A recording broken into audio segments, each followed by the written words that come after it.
Hello bos, selamat petang kami Sepang. Hari ini kita kedai ada tapak yang kereta ni. Kereta ni mileage rendah.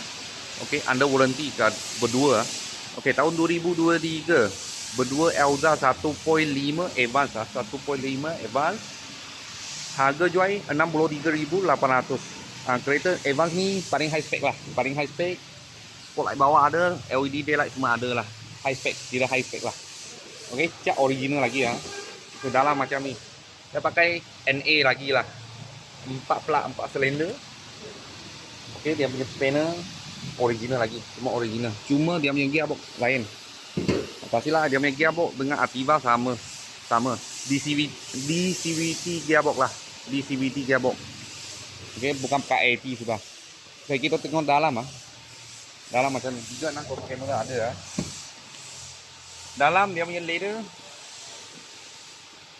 Tepi sini leather, tengah sini kain Okey. Merah dengan hitam. Cover pun sama juga. Mileage dia 21,000 servis kat sini. Sebab ini kereta under warranty kat berdua lagi. Berdua lagi. Push start button, lepas tu dia masuk punya gear note. Ada sini ada tunjuk S dengan manual. Biasa D sebelah sini sport mode. Lagi naik turun baru masuk gear. Altiva pun sama juga. Okey, dalam semua cantik lah sebab mileage 21,000 aja, serupa macam kereta baru lah. Okey, belakang. Aircon ke atas macam velg lah. Toyota velg. Dia convert Toyota velg. Tapi ECU ke tengah sober ke semua tak sama bukan cakap beli ini macam Toyota. Bentuk macam Toyota. Okey, tapi barang pakai berdua lah. Barang pakai berdua. Okey, dia engine pakai 2 VTI lah. Harga jual 63,800.